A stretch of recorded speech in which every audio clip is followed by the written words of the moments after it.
ओम शांति।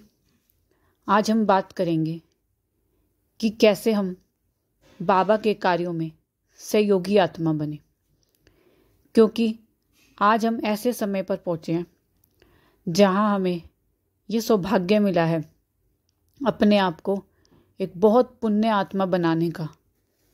या सिर्फ हमें एक ही जन्म नहीं मिला, या हम कहें कि हम जन्म जन्म के लिए खुशहाल सौभाग्यशाली बनाने का हमें मौका दिया है बाबा ने।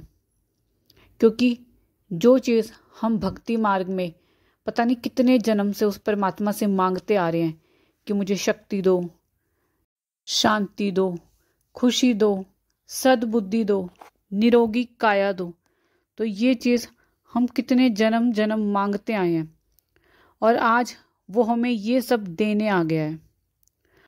और सिर्फ एक जन्म के लिए नहीं, वो हमें जन्म जन्म के लिए देने के लिए आ गया है। तो आज हम एक दृढ़ संकल्प कर लें, या कहें अपने आप को हम एक नियम में बांध लें जो हमें आगे बहुत सुख देगा, हमारे जीवन को बहुत खुशहाल कर देगा, हमें बहुत लोकप्रिय बना देगा, बाबा का बहुत प्रिय हमें बना देगा। कि मुझे एक बहुत पुण्य आत्मा बननी है, मुझे एक शक्तिशाली आत्मा बनना है। क्योंकि बाबा को इस दुनिया का सबसे बड़ा काम करना है, युग परिवर्तन करना है। सबसे बड़ा काम करने के लिए बाबा को कमज़ोर आत्मा नहीं चाहिए, उसके लिए बाबा को शक्तिशाली आत्मा की ज़रूरत है। और फिर जिस दिन युग परिवर्तन की गाथा लिखी जाएगी, उस दिन भगवान की डायरी में, उसके इतिहास में हम सभी का नाम सोने के अक्षरों से लिखा जाएगा। तो आज अभी से हमें बहुत ही पुण्य आत्मा बनना है, अपने आप को गुणों से भरपूर करना है, हर समय बाबा की श्रीमत पे चलना है। और बाबा कहते हैं ना, बाप समान बनो, तो वैसा ही हमें बनना है। और हर समय हमें बाबा ही याद रहे, क्योंकि जब अंतिम श्वास हो तब उस समय कोई बंधन ना हो, कोई और आत्मा हमें याद ना आए।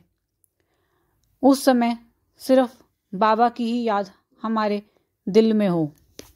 और जब दिल में बाबा की याद समाई होगी तो जाने में भी कष्ट नहीं होगा। लेकिन अगर अंदर में दुख, चिंता, टेंशन, डिप्रेशन है, तो इसका मतलब अभी आत्मा पूरी तरह से पुण्य नहीं हुई है, उसके अभी कर्मों का खाता बचा हुआ है। तो फिर हम अभी से इतने पुण्य कर्म करें कि हमारे पुण्य कर्म हमारे पापों पर भारी पड़ जाए। तब कर्मों की बात है।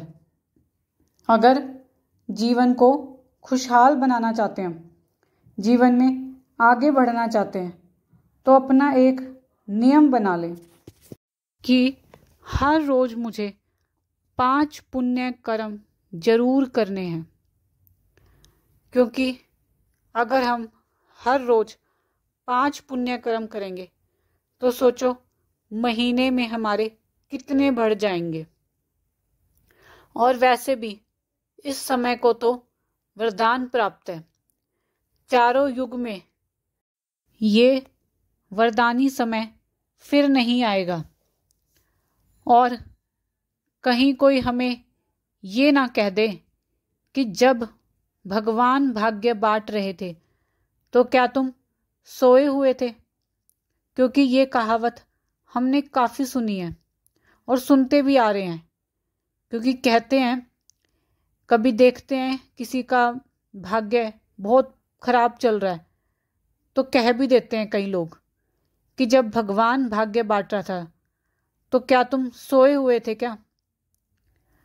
तो ऐसा ना हो कि अब ये समय है कि भगवान हमें भाग्य बांट रहा है, तो ये ना हो कि हम वंचित रह जाएं, क्योंकि जो जागृत अवस्था में हैं, जो उठ गए हैं, वो तो भरपूर हो जाएंगे, और जो सोए रहेंगे वो फिर इन सब चीज़ों से वंचित रह जाएंगे। और वैसे भी जब हम कोई पुण्य कर्म करते हैं तो हमें खूब दुआएं भी मिलती हैं, और दुआएं और पुण्य हमारे सब काम कर देते हैं। जब यहाँ समस्त पोजीशन फेल हो जाती है, तब हमारे दुआएं और पुण्य का जमा खाता ही हमारे काम आता है।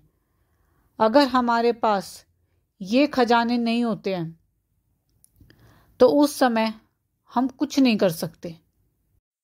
तो इस संसार में सबसे बड़ी दौलत, सबसे बड़ी ताकत पुण्य की पूंजी और दुआओं की दौलत है। ये बिल्कुल सही है। जब कोई घोर संकट हमारे ऊपर आता है तो कोई पद, पोजीशन, पैसा सब धरा का धरा रह जाता है, कुछ भी काम नहीं आता। तो उस समय दुआओं की दौलत, पुण्य ही हमारा काम आता है, और ऐसी पुण्य से भरपूर आत्मा ही बाबा के कार्य में भी सहयोगी आत्मा बनती है। तो ये संगम युग का बहुत वरदानी समय मिला है, हमें इसको बिल्कुल भी व्यर्थ नहीं करना है। अपने पुण्य का हमें जमा खाता बढ़ाना है, और बाबा के कार्य में भी सहयोगी हमें बनना है। तो अच्छा जी, ओम शांति।